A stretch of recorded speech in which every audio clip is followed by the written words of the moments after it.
everyone, and welcome to Thorough Newspaper Analysis, which is brought to you by LawSikho. So today, the most important article that we'll be discussing is from the Hindu, which is titled as "The Benefits of a Carbon Tax." Now, as we know, that carbon emission is one of the biggest challenges that the whole world is fighting against, and this is one of the things. The carbon emission is one of the factors that is leading towards the climate change. Then what are the ways by means of a carbon tax we'll be studying in this article. And secondly, we have the news in flash, wherein we'll be discussing the small and crisp news points that are more important for our prelims exam. Let's have a look at the LawSikho courses that we have for you. So we have the lot of the courses, which is the Judiciary Test Prep course. So if you're also preparing for the Judicial Services exam, you may enroll yourself into this course as well. The link to this course is available in the description box below, and also from the landing page, you can download free study material that is very efficiently drafted for all the judicial services aspirants. Then we have various other courses also, like for CLAT, All India Bar Exam, etc. They can be viewed as well. Now let's see that what is the multiple choice question for the day. Which Indian state is known for its sandalwood trees? Firstly, Andhra Pradesh. Second, Assam. Third, Uttarakhand, or fourth, Karnataka. So if you know the answer to this question, do jot it down in the comment section below. Now this is the descriptive question for the day. Discuss the various ways in which the countries can work to mitigate the climate change. Does carbon tax hold any relevance in this direction? So you have to jot down the general things or general steps that we can take or we must take, and also if the idea of having a carbon tax is good or not, which we'll be studying in today's article. The answer to this question must be written within a word limit of 250 to maximum 300 words. Now let's start the discussion talking about the carbon tax. Basically, the largest emitter of carbon dioxide is China. Now here in this article, we have a lot of content, not only for our mains answer or a complete article analysis alone, but also we have very small factual points also, which are very important for a prelims exam firstly. And also these are the pointers that can be very much used in an essay as well as mains answer writing as well. So please make sure that these points, which I would be highlighting again and again, please jot them down and memorize them for a better understanding of this entire concept. First thing is that China is the largest emitter of carbon dioxide. So basically it is announced that it would balance out its carbon emissions before 2060. Now very simply, by carbon emissions we mean that by any kind of processes, be it the transportation or the industries or any other kind of manufacturing processes, wherever carbon in its any of the forms that are hazardous is emitted or is let out from any industry or any working area. So that is simply known as the carbon emission.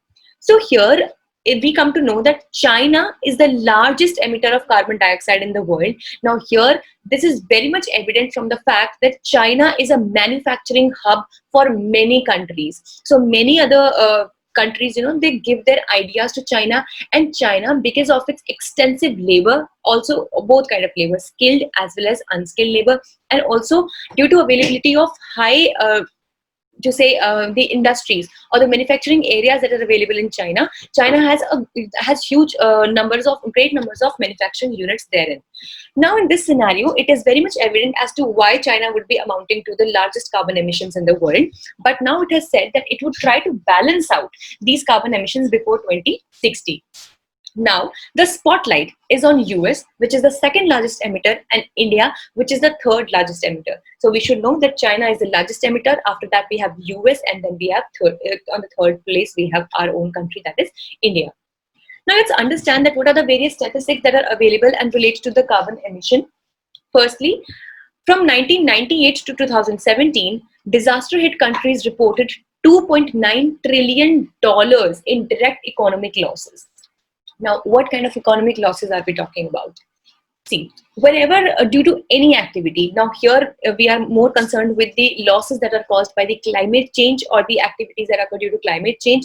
Now here, there is any situation that if any natural calamity or any disaster has taken place, so it would just pass by without any economic loss. For example, if floods take place, we have not only the loss of life and wildlife, our flora and fauna alone, but also when huge infrastructure of the government, of the public property is just ruined away in that flood water, that is a huge economic loss as well.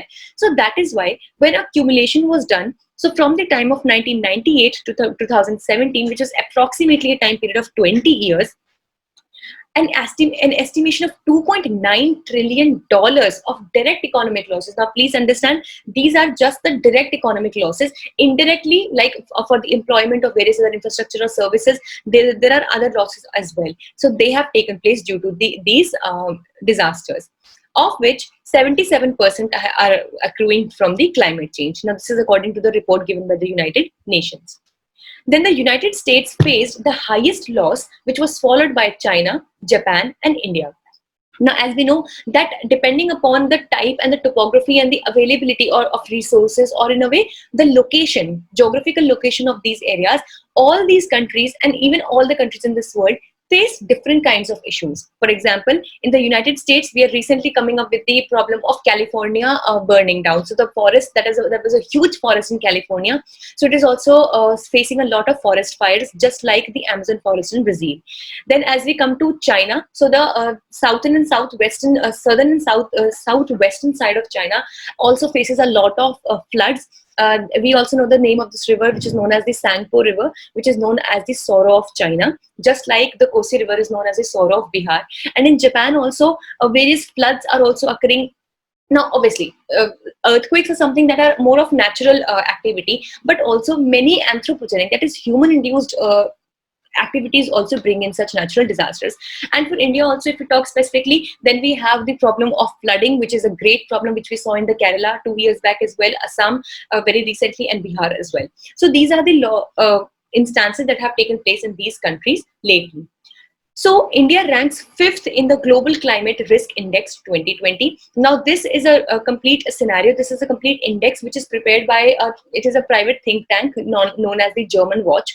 So basically they prepared this index, and according to it, earlier, approximately at the time of 2017, India was at 14th position, but now it has slipped above, which is not a good news in this scenario. We are like the 5th country in this world that is at a high risk due to the climate change. We should definitely be worried about it now. And then if we talk about the current levels of carbon dioxide, so it was 414 parts per million in August 2020, and the half of this whole emission comes from the top 3 emitters, which are the China, US, and India. Now let's see that what are India's commitments towards reducing the carbon emission at the global level as well. So use of 40% of electricity capacity from non-fossil fuels by 2030. Now, as we know that India is focusing largely on the solar power generation and the use or bringing in electricity from the sides of solar power or using the wind energy. So this is one step in this direction. And as we also know that the initiative of One Sun, One World and One Grid initiative, which is very important, wherein approximately 140 nations of this entire country world would be connected with each other for the solar power generation. Then lowering the ratio of emission to GST by 1/3 from 2005 levels. So we are also committed to do that. Now let's see that what steps can be taken by India. Now these are the steps that in which India is already working, but these are the steps that can be taken by India.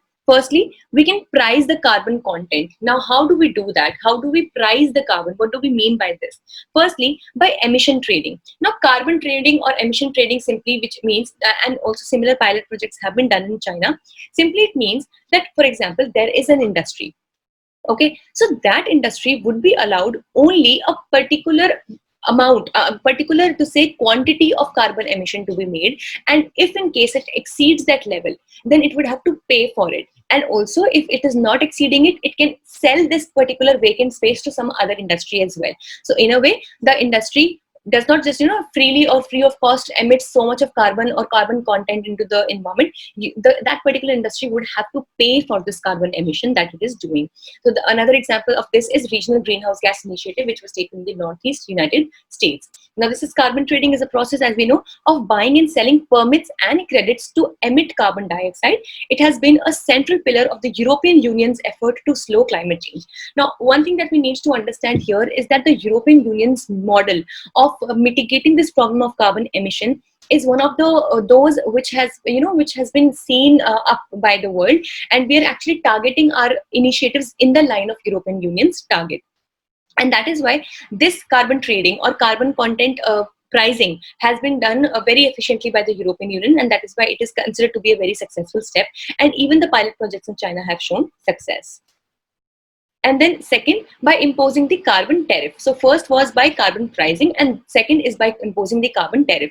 For example, Canada imposed a carbon tax at $20 per ton of CO2 in 2019, increased to, which was later increased to $50. So basically here also, like all the industries who use coal or any related fossil fuels that actually emit the carbon dioxide or carbon emissions in any of the harmful ways, then they also would have to pay a carbon tax, for which basically is the idea of having a carbon tax for whatever this amount India would set up. So India can use its power as a large buyer to impose carbon tariff on trade, and that is why in case of India also, the revenue expectation, if we consider that what will be our monetary gain if we do this step, so it would be that at tax that would be of for $35 could bring 2% of GDP by 2030. Now, by 2% of GDP, we mean huge amount of GDP. Now, just by seeing it seems that it's just 2% of GDP, but then again, the gross domestic product of an economy as huge and as vast as that of India,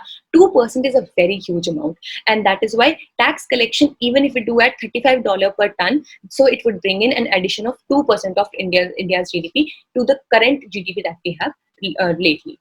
So if maybe later on, if this is considered, maybe this turns out to be a very good step in the direction of mitigating the carbon emission. With this, let's see that what do we have for news in flash today.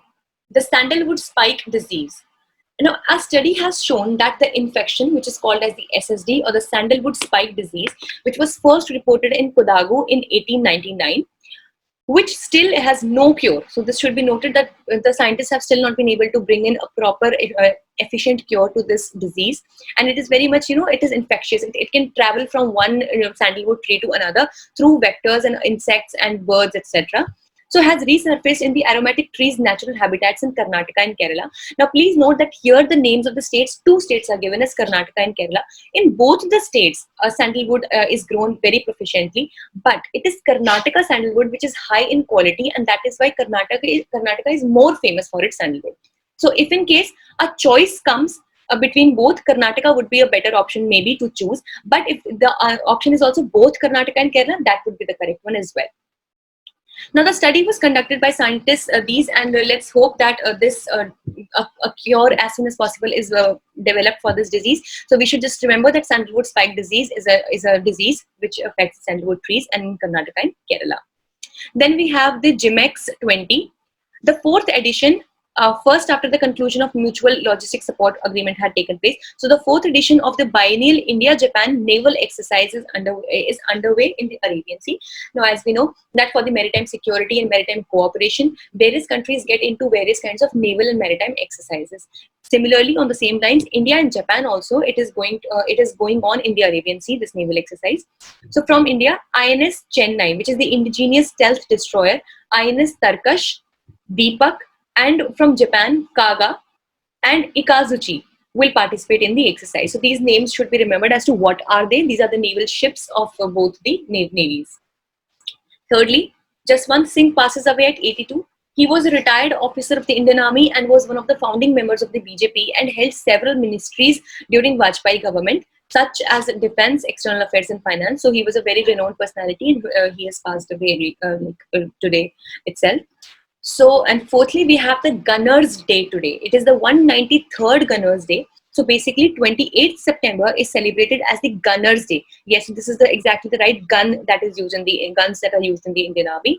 So it is celebrated every year, as on this day in 1827, which was like 193 years ago, 5 Bombay Mountain battery equipped with 2.5-inch guns were raised. Currently, it forms part of the 57th Field Regiment. So basically, it was a very golden day for the Indian Army or the Indian artillery to have this gun, this equipment. So the artillery inventory comprises of ballistic missiles, multi-barrel rocket launchers, high mobility guns, mortar precision guided munitions, etc. So basically, we should remember that 28th September is recognized as the Gunners' Day for the Indian Army. So this was all for today. We hope it was a good and informative session for you all. Stay tuned with LawSikho for such more sessions to come. Thank you so much.